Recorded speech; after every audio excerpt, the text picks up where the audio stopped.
আসসালামু আলাইকুম। আশা করি সবাই ভালো আছেন। তো আমরা আমাদের আজকের এই ভিডিওটিতে যেটা জানবো তা হচ্ছে HTML এর টেবিল সম্পর্কে।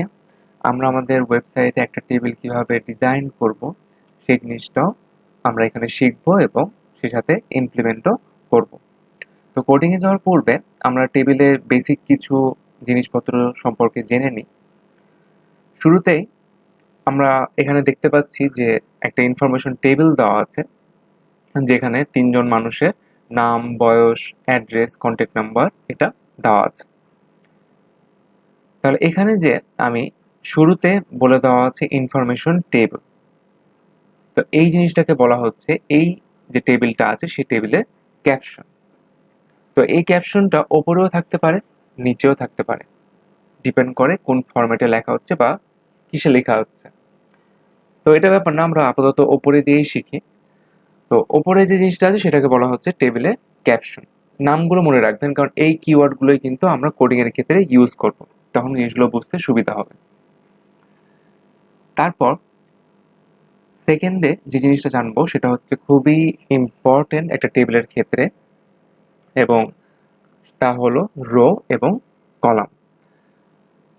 তো রো এবং কলাম চিনতে অনেক মানুষেরই একটু গোলমাল বাঁধে। রোকে কলাম, কলামকে রো, এভাবে চিন্তা করে দেখা যায় জিনিসগুলো পেঁচিয়ে যায়। তো আমি চেষ্টা করব সহজভাবে বলার, যাতে করে আপনারাও মনে রাখতে পারেন, এবং কয়েকটা কিওয়ার্ড শুনবেন, কয়েকটা কিওয়ার্ডের থ্রুতে জিনিসপত্রগুলো মনে রাখার চেষ্টা করবেন। তাহলেই জিনিসগুলো সহজে মনে থাকবে এবং গোলমাল বাঁধবে না। তো চলুন শুরু করা যাক। তো শুরুতেই আমরা রো কি সেটা দেখি। আমাদের এই যে এটাকে আমরা মার্ক আউট করে দিই, এই যে আনুভূমিক বরাবর এর সবগুলো ডেটা নিয়ে যেটা তৈরি হয় সেটাই হচ্ছে রো। তাহলে এটা যেহেতু সবার প্রথমে আছে, তাই এটাকে বলা হচ্ছে ফার্স্ট রো। সেম ভাবে আমি যদি নিচেরটা সিলেক্ট করি, তাহলে এটা হবে আমাদের সেকেন্ড রো। আনুভূমিক দ্বিতীয় যে লাইনটা আছে সেটাকে বলা হচ্ছে সেকেন্ড রো। তাহলে আনুভূমিক তৃতীয় যে লাইনটা আছে সেটা হচ্ছে থার্ড রো। এটা হচ্ছে আনুভূমিক চতুর্থ যে লাইনটা আছে সেটা হচ্ছে ফোর্থ রো। তাহলে এই আনুভূমিক লাইন এই কথাটার সাথে রো কথাটা কানেক্ট করেন, তাহলে আশা করি এই জিনিসটা মাথায় থাকবে যে আমাদের আনুভূমিক বরাবর যেগুলো থাকে সেগুলো হচ্ছে রো। তাহলে আশা করি রো সম্পর্কে আইডিয়াটা একটু হলেও ক্লিয়ার হয়েছে। তাহলে আনুভূমিক বরাবর যেগুলো থাকে সেগুলো যদি রো হয়, তাহলে উলম্ব বরাবর, তার মানে লম্বালম্বি, আমি যদি লম্বালম্বি চিন্তা করি এই জিনিসটাকে, তাহলে লম্বালম্বি বরাবর যে জিনিসটা থাকে, অনেকগুলো ডেটার সমন্বয়ে যেটা তৈরি হয় সেটাকে বলা হয় কলাম। তাহলে আনুভূমিক বরাবর ডেটাগুলোকে নিয়ে যেটা তৈরি হয় সেটাকে বলা হচ্ছে রো, এবং উলম্ব বরাবর ডেটাগুলোকে নিয়ে যেটা তৈরি হয় সেটাকে বলা হয় কলাম।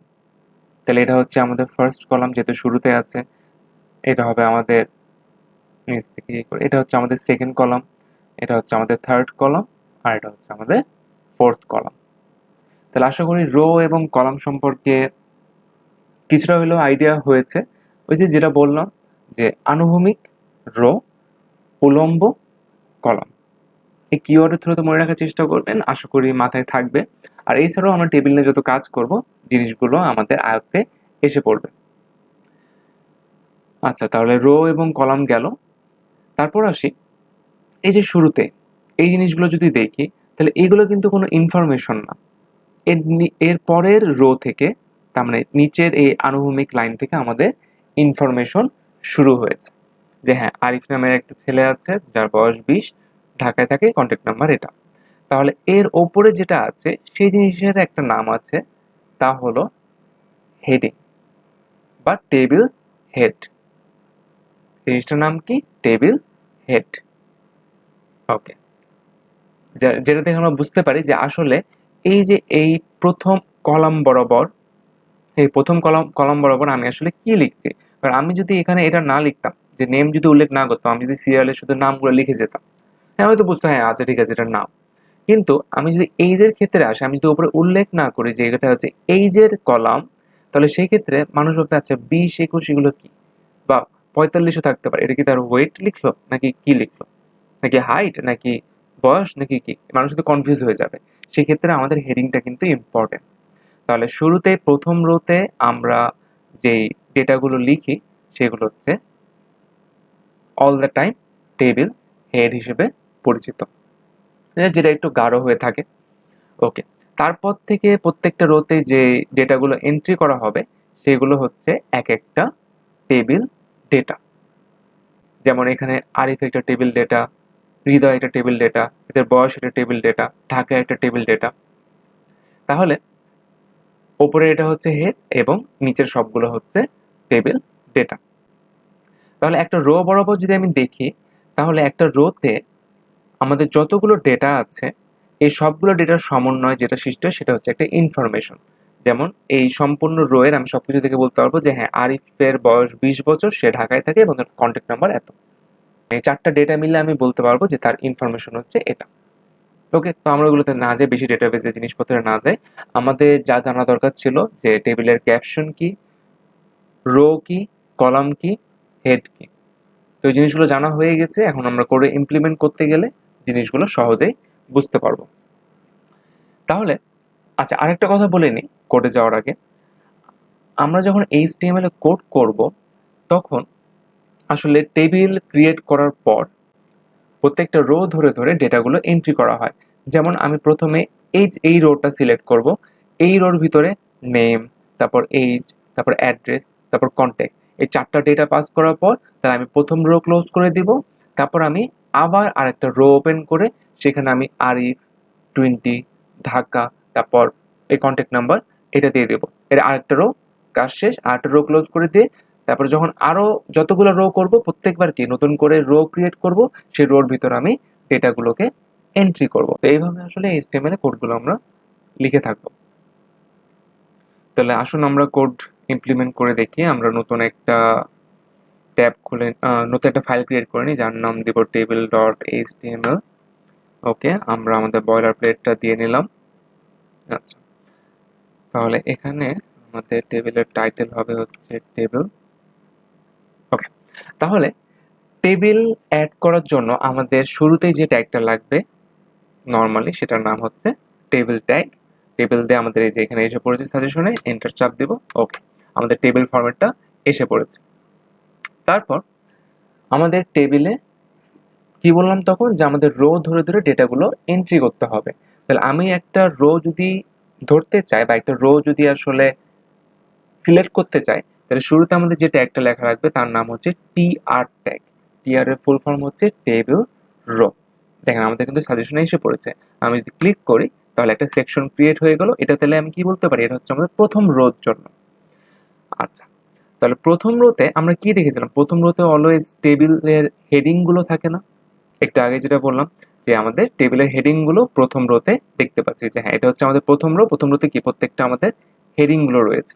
তাহলে আমি হুবহু এই টেবিলটাই ক্রিয়েট করার চেষ্টা করি।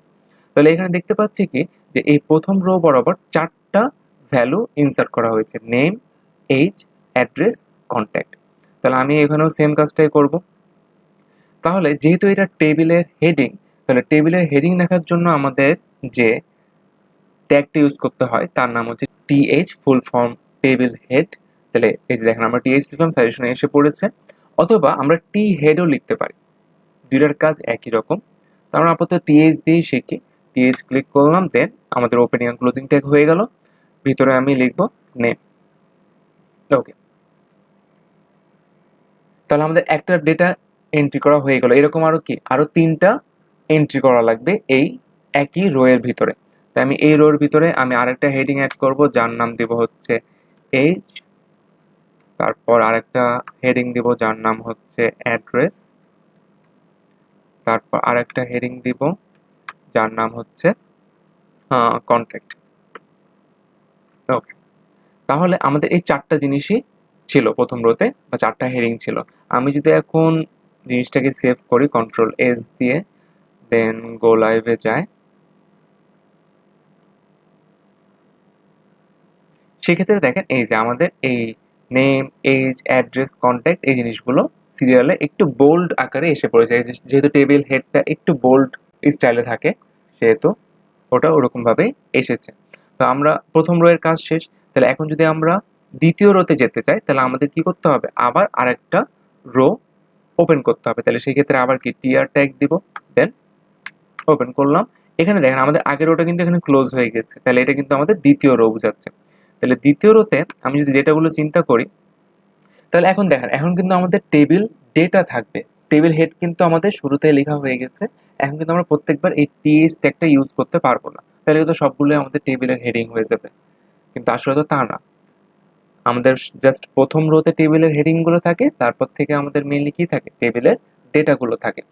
তাই এখানে আমরা যে ট্যাগটা ইউজ করব তার নাম হচ্ছে টিডি। প্রত্যেকটা নামের সাথে আমাদের মিল আছে, ওটা শর্ট ফর্ম করলে যা পাবো সেটাই হয়ে যাবে ট্যাগ। তাহলে টিডি এর ফুল ফর্ম কি, টেবিল ডেটা। আমাদের সাজেশনে এসে পড়েছে, ক্লিক করলাম। তাহলে শুরুতে ছিল আরিফ, তারপর আমাদের ছিল এজ, তাহলে এজ হচ্ছে 20, সরি 20। তারপর হচ্ছে আরেকটা টিডি দিয়ে আমাদের অ্যাড্রেস হচ্ছে ঢাকা, টিডি দিয়ে আমাদের কন্ট্যাক্ট নাম্বার সাপোজ কিছু একটা দিয়ে দিলাম, ডান। তাহলে আমাদের মনে রাখতে হবে যে আমাদের নামের মানে এখানে যে সিরিয়াল মেনটেন করে হেডিংগুলো লিখেছি, সেই সিরিয়াল মেনটেন করে কিন্তু আমাদের হেডিং এর ভ্যালুগুলো দেওয়া লাগবে। যেমন শুরুতে নেম ছিল, তাই শুরুতে আমি নেম লিখবো। এজ ছিল, তারপর আমি এজ লিখবো। এই সিরিয়ালটা মেনটেন করা লাগবে, আমাদের কিন্তু এলোমেলো হয়ে যাবে। এবং প্রত্যেক ক্ষেত্রে দেখেন আমি এখানেও যেমন হেডিং দেওয়ার সময় আমি টিএইচ ক্লোজ করে মানে টিএইচ ওপেন করে টিএইচ ক্লোজ করে দিয়েছি। আবার আরেকটা হেডিং অ্যাড করতে হলে আবার টিএইচ ওপেন করে টিএইচ ক্লোজ করেছি। এখানেও সেম জিনিস, আমি একটা করে টেবিল ডেটা অ্যাড করব, সেটার জন্য কি টিডি ওপেন করব, দেন টিডি ক্লোজ করব। আবার আরেকটা ডেটা অ্যাড করতে চাইলে টিডি ওপেন করব, টিডি ক্লোজ করব। আর আমাদের একটা টেবিলের ক্ষেত্রে যতগুলো হেডিং থাকবে ততগুলোই টেবিল ডেটা থাকবে। এটাই আমাদের নর্মাল টেবিলের ফরম্যাট থাকে।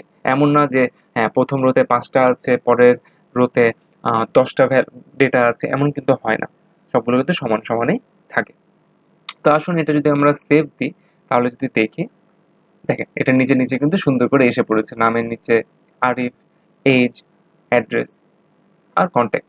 তো এরকম আমরা আরেকটা অ্যাড করি, এটা জাস্ট হুবহু কপি করে ফেলি, তাহলে আমাদের সময়টাও বাঁচবে। এখানে নামগুলো চেঞ্জ করে হৃদয় ঘোষ ঢাকা, ওকে। এরকম যদি আরেকটা দিই,